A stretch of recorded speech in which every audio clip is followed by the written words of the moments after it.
Kiss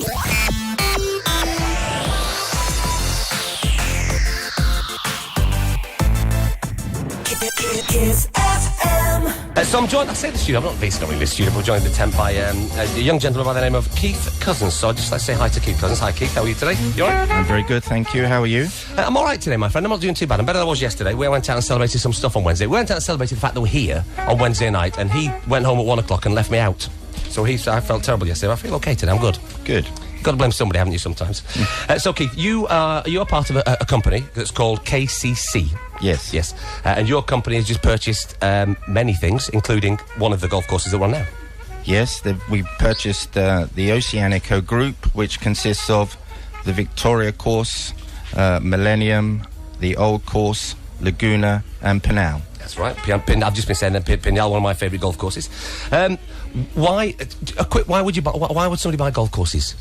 It's obviously it's not for your own pleasure unless it, I don't know, it's just No, not at all. My partner at the Dom Pedro Group and I saw an opportunity to purchase these courses and to provide investment into the area.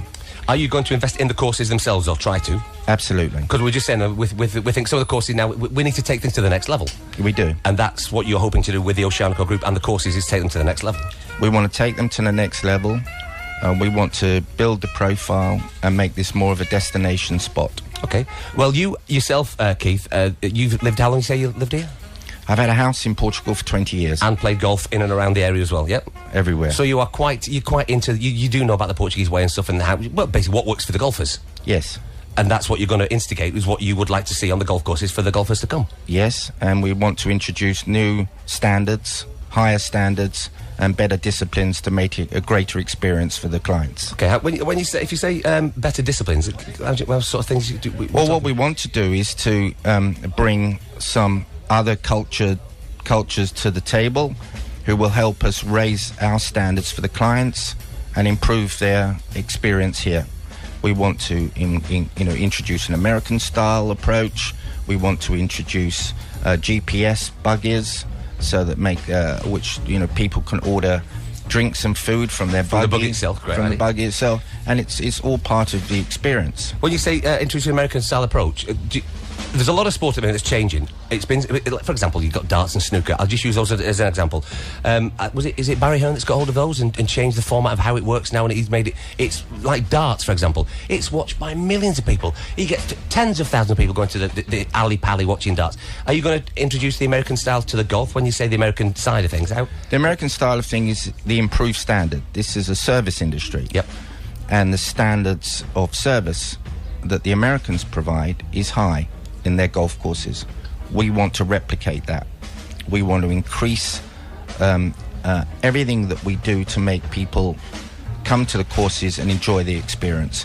But we want to spread that across Villamoura as a whole.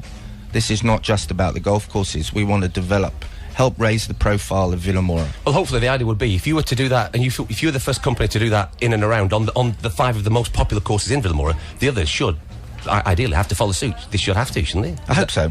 Well, then I think we should. Up. Yeah, and we all should do better. Okay, that's brilliant. So 20 years you've been here. Your wife is completely fluent in Portuguese, which is brilliant. That's great for you guys. Lovely. If you were playing golf today, what would your handicap be as a golfer? Go on. 14. That's all right, isn't it? You cannot complain at 14. I get around. So, going back to oh, I could go around in 40. I couldn't go around 114, honestly. I'm just rubbish. I love it too much. It's great. So, your timescale for doing what you want to do, you've purchased now from the old group. How long did the old group have the Oceanico? How long were they involved? I think they had it for about 10 years, and our purchase was completed a month today, actually. Okay, so you've been in charge about a month. Yes. What's your timescale for the changes that you want to bring in, the improvements that you want to make?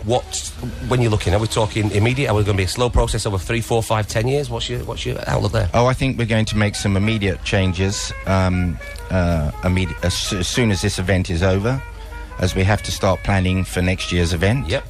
And we are looking to make noticeable changes very soon. Okay. Does your group have a website people can follow things on or see what's going on? Yes, it does. It has a website.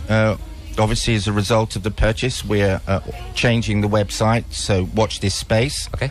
We're introducing some interesting developing website opportunities, and I think that should be very good for us. Okay, well, when your website's up and running and stuff, all you have to do is just let us know what's going on. We'll put that around for people to have a look and, see, and keep up to date with what's going on.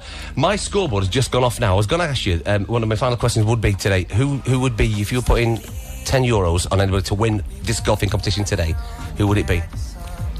But my scores have just disappeared off the screen now. Scores have just disappeared. It's gone, the internet's gone. That's what you need to fix, first of all. I think, and also having been associated with certain public sports for a long period of time, I think I'm banned from mentioning anything about betting. Okay, well, all right. If you were to tell me who you think might win, who would I think might win? I think Andy Sullivan could. Well, you think so? I really think Andy. He did brilliantly last year. And I think he's got a real opportunity this year. He's a little bit behind him. I think he's about 6 shots behind him. Andy yeah, Sullivan. but this is a Scottish course. guy. This is a course that you can make some high scores. It's only day 2 today, so we've still got loads of golf to play and stuff. Listen, Keith, I'll leave you alone. We'll crack on with what we're going to do. But thanks for coming down today. Not at all, and thank you for all your support. We appreciate it. Anytime. That's Keith Cousins there from KAYCC. What is it? K Investors. Yeah, Keith Cousins of the Dom Pedro Hotel Group. Thank you very much indeed, sir. I've got to go. We'll speak to you very soon. Thank you. It's all falling to pieces. Thank and you. there's Keith from KCC Dealers. Thank you very much indeed. Right, listen, we're going to play DJ Steak and Justin Bieber. I've got the Avan and Phoebe Kildare and Sean Paul coming up for you right now, guys. Kiss FM.